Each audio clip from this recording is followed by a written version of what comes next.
está aqui com o professor Humberto, a gente quer entrevistar ele para ver qual era a opinião sobre esses três temas, sobre violência doméstica, criminalidade e corrupção política. Professor, a primeira questão é, qual é a sua opinião sobre a violência doméstica? Explica o pensamento do senhor. Primeiramente, bom dia. Eu queria agradecer aqui o convite, dos alunos do terceiro ano, daqui do Arco-Íris, e dizer que a violência doméstica ela é um problema muito recorrente na sociedade brasileira. E um ponto a ser destacado é a questão da falta de políticas públicas em relação à saúde mental, O agressor, ele tem uma característica muito marcante, que é o autoritarismo, a agressividade, a intolerância, os xingamentos diários, aqueles que convivem com ele. Então, ele tem que ser pensado como um doente, como uma pessoa que precisa desse tratamento.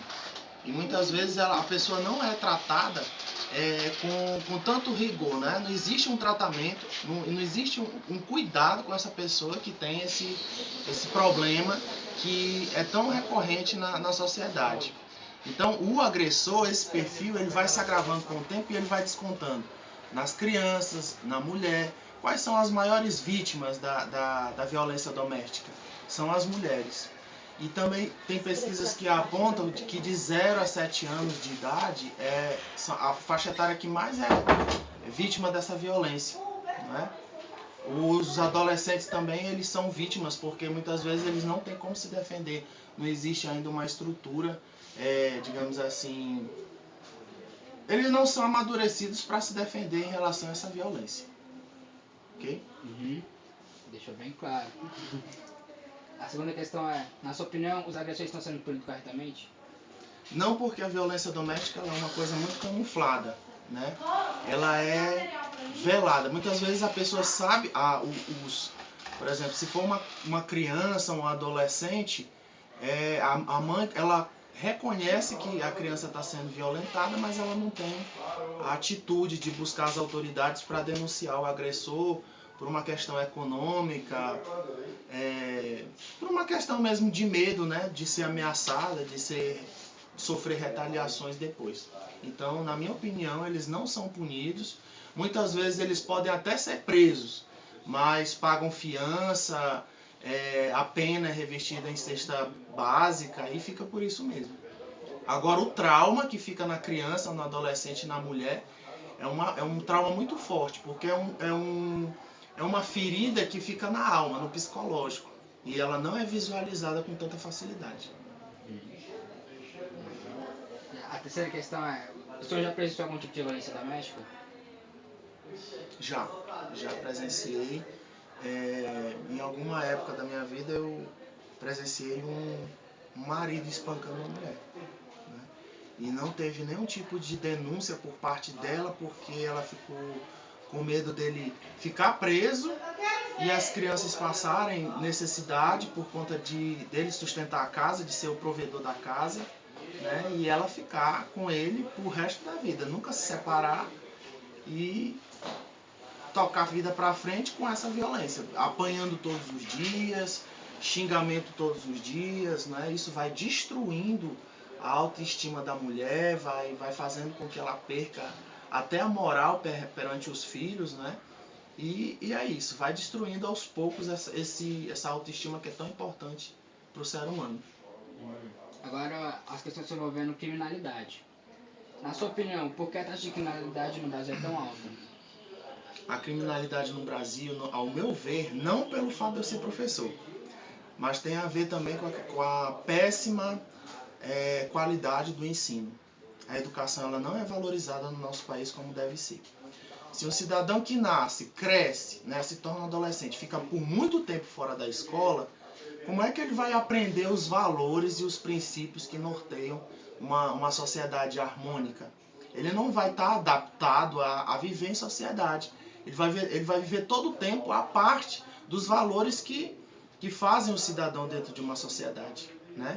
E a criminalidade ela está muito associada à questão da falta de oportunidade, a falta de emprego, a falta de colocação profissional, Aquele cidadão que mora lá na favela, por exemplo, que não tem esgoto, que não tem saneamento básico, a moradia muitas vezes não fornece aquela qualidade de vida, né? Associada a não fornecimento de uma boa escola, de uma boa educação, como é que ele vai ser um cidadão pleno, completo, né? Capaz de entender as relações além do que é para ser entendido, né? Então essa criminalidade ela tem várias vertentes, né? Muitas vezes está associada à questão psicológica também, porque, professor, o senhor pode falar sobre falta de emprego, falta de estudo, mas por que as categorias sociais mais elevadas, que vivem em bairros onde a renda per capita ela é superior, né? A renda deles é muito alta, o poder aquisitivo deles é alto, também está associado à questão do valor. Porque eu posso ter tudo, mas se eu não tiver limite, se eu não tiver uma orientação... O jovem, por exemplo, ele pode ter tudo na vida dele. Ele pode ter um carro, ele pode ter um iate, ele pode ter as viagens que ele quiser. Mas se ele não tiver o principal, que é a atenção, os valores ensinados pelos pais e um acompanhamento saudável, ele não vai se desenvolver plenamente. Ok? Próxima questão é: o que você acha que as autoridades poderiam fazer para diminuir a taxa de criminalidade? Muito se discute sobre criminalidade, né? A TV, os jornais, tanto impresso como televisivo, comentam sobre a criminalidade de uma forma bem ampla. Nos outros países acontece a criminalidade, acontece porque o homem está fadado ao crime, né? O que é considerado crime? Né? É aquilo que não é legal, aquilo que não é permitido dentro de um código estabelecido juridicamente. Então, essas políticas públicas elas devem ser voltadas para reabilitação daqueles que saíram desse padrão e para a educação daqueles que ainda estão no processo de educação. Né? Eu acredito que trabalhando esses dois lados a gente vai viver numa sociedade melhor, né? Melhorando as condições de vida da população. Não que vá desaparecer, isso não existe, isso é utopia, mas que vá acentuar, melhorar a situação, vai melhorar. A próxima questão é: você acha que no Brasil deveria ter pena de morte para os crimes mais hediondos? Não, porque a gente, quando essa justiça é feita por homens, os homens são falhos, né? E a justiça muitas vezes é até um paradoxo falar, é injusta, né? A justiça, ela muitas vezes ela é injusta. Então, eu tenho medo, da minha opinião, de que essa pena de morte, essa penalização drástica vai atingir os menos favorecidos. Então, na minha opinião, não é válido implementar no Brasil pena de morte. E sim uma pena mais rígida, né? Penitenciárias de segurança máxima para tirar essa população que não tem condições de viver em sociedade isolada, né? Ficar sob a tutela do Estado. A próxima questão é: você acha que se no Brasil houvesse uma pena de morte, ela diminuiria a taxa de criminalidade no Brasil? Não. A pena de morte, tanto que ela não é uma unanimidade nos Estados Unidos e em outros países, né? Você pode cometer um crime, por exemplo, no Texas, você vai punido lá, você tem a pena de morte. Mas se você for processado, por exemplo, no Arkansas, né, Kansas, em outros estados, você vai preso, né? Você vai ter uma pena simplesmente de prisão perpétua. Você vai ficar tutelado pelo Estado porque você não consegue viver dentro dessas regras do convívio social americano. Então aqui no Brasil, como as coisas ainda estão caminhando, a justiça ainda é muito morosa, né? Existem poucos juízes e poucos advogados qualificados também, a questão da pena de morte ela não seria muito eficaz, não. No seu ponto de vista, você acha que já é a questão da corrupção política? Do seu ponto de vista, você acha que o meio corrompe? com relação aos políticos em geral. Assim, eles lá dentro do Senado ele entra com uma boa ideia, com uma ideia boa, fazer um bem para a sociedade, mas quando ele entra lá dentro ele vê que não é assim, ele é corrompido pelo meio. Você acha que isso é... Você acha que aquele meio que corrompe ou a pessoa que já foi corrompida? Olha, essa questão da corrupção, ela permeia muito o imaginário do brasileiro, né? Na sociedade brasileira, a gente tem que pensar que a gente foi um país colonizado, né? Existe um resquício europeu nisso, né? De exploração, de humilhação, digamos assim, de extorsão, né? De distorção de valores, né? A forma que a gente foi colonizado, ela contribuiu, mas a gente também não pode pensar que isso vai permear para sempre o futuro daqueles que querem construir o futuro do Brasil, né? Os políticos têm que acordar, têm que pensar de uma forma progressista, porque o lema da nossa bandeira qual é? Ordem e progresso, né? E esse progresso ele veio das ideias de Auguste Comte, né? Um grande filósofo e idealizador europeu, e essas ideias vieram para o Brasil, também embebeceram também as questões da Revolução Francesa, só que tudo isso fica muito no papel, porque quando a realidade, né, se apresenta diante do indivíduo que quer fazer alguma coisa no Congresso Nacional ou na Câmara de Vereadores do seu município, né, no Estado, ele acaba se corrompendo, porque aqui é muito comum o candidato ele entra com boas propostas, ele quer mudar uma realidade, mas chega lá dentro do meio, como você falou, político, ele não encontra pessoas para apoiar, né? Então os políticos eles sempre falam, ó, a política é a arte do possível, né? Eles vão trabalhar dentro das possibilidades. Ou você acha que um presidente ele vai poder mudar o Brasil sozinho? Muitas vezes a gente tem essa visão errônea, né? De que um presidente pode apenas no assinar de uma caneta mudar a realidade de um país. Mas não, ele depende de várias pessoas do Congresso, né?